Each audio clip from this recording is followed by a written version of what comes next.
అందరికీ నమస్కారం అండి. ప్రభుత్వ ఉద్యోగులకు డీఏ హైకు, వేతనాల పెంపుపై update, PRC fitment pay scales 2026కి సంబంధించి పూర్తి వివరాలు.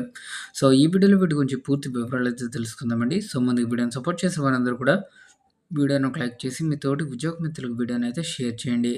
ఛానల్‌ని ఫస్ట్ టైం గనుక విజిట్ చేసినట్లయితే తప్పనిసరిగా సబ్స్క్రైబ్ అయితే చేసుకొని పక్కన ఉన్న బెల్ సింబల్‌ని యాక్టివేట్ చేసుకోండి. ప్రభుత్వ ఉద్యోగ పెన్షన్‌లకి సంబంధించి ఒక భారీ గుడ్ న్యూస్. ఎంతో కాలంగా ఎదురుచూస్తున్న 8వ వేతన సంఘం ద్వారా రాబోయే రోజుల్లో జీతాలు, పెన్షన్లు భారీగా పెరిగే అవకాశాలైతే కనిపిస్తున్నాయి. దేశవ్యాప్తంగా ఉన్న దాదాపు 55 లక్షల మంది ప్రభుత్వ ఉద్యోగులు, 69 లక్షల మంది పెన్షనర్లకు ఈ కొత్త కమిషన్ నివేదిక సానుకూల ప్రభావం చూపనుంది. ప్రభుత్వం ఇప్పటికే వేతన సంఘాన్ని ఏర్పాటు చేసింది. దానికి సంబంధించి గైడ్‌లైన్స్‌ని కూడా రూపొందిస్తుంది. దీని ప్రకారంగా కొత్త సాలరీ విధానంలో ఫిట్‌మెంట్ ఫ్యాక్టర్ ఎలా ఉండబోతుంది? వేతనాల పెంపు ఏ స్థాయిలో ఉంటుంది? రిటైర్మెంట్ బెనిఫిట్స్ మారతాయా? అనే అంశాలపై ఉద్యోగ వర్గాల్లో ఆసక్తికర చర్చ అయితే జరుగుతుంది. అసలు ఫిట్‌మెంట్ ఫ్యాక్టర్‌కి సంబంధించి ఉద్యోగ పెన్షన్‌ల ప్రాథమిక వేతనాన్ని నిర్ణయించడానికి ఉపయోగించే ఒక ముఖ్యమైన సవరణ గుణకాన్ని ఫిట్‌మెంట్ ఫ్యాక్టర్ అంటారు. కొత్త వేతన శ్రేణిని నిర్మించడంలో ఇది కీలక ప్రాతిపదికగా మారుతుంది.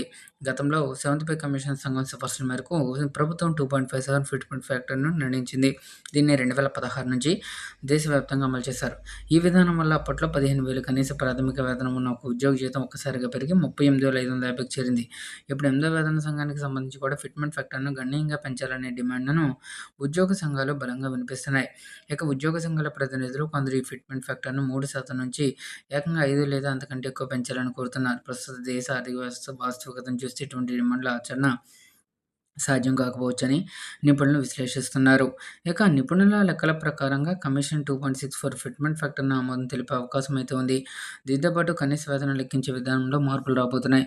ప్రస్తుతం కుటుంబ బ కనీస వినియోగ యూనిట్లను 3గా పరిగణిస్తుండగా దానికి 5కి పెంచాలనే తాజా ప్రతిపాదనను పరిశీలిస్తున్నారు.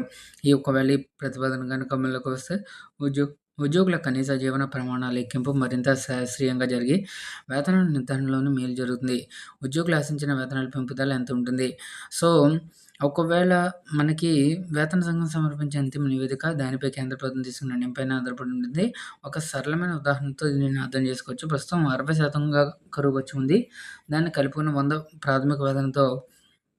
160 పొందుతున్న ఉద్యోగికి కొత్త ఫ్యాక్టర్ కారణంగా ప్రాథమిక వేతనం 200కి మారుతుంది. ఈ మార్పులో ఉద్యోగి ప్రస్తుతం రూ. 160పై నికరంగా దాదాపు 25% వేతన పెరుగుదల కనిపిస్తుంది. ఉద్యోగ సంఘాల డిమాండ్ కంటే తక్కువ స్థాయిలోనే వేతన సంఘం ప్రతిపాదించినా అది ఉద్యోగులకు భారీ ఆర్థిక ప్రయోజనాన్ని అందిస్తుంది.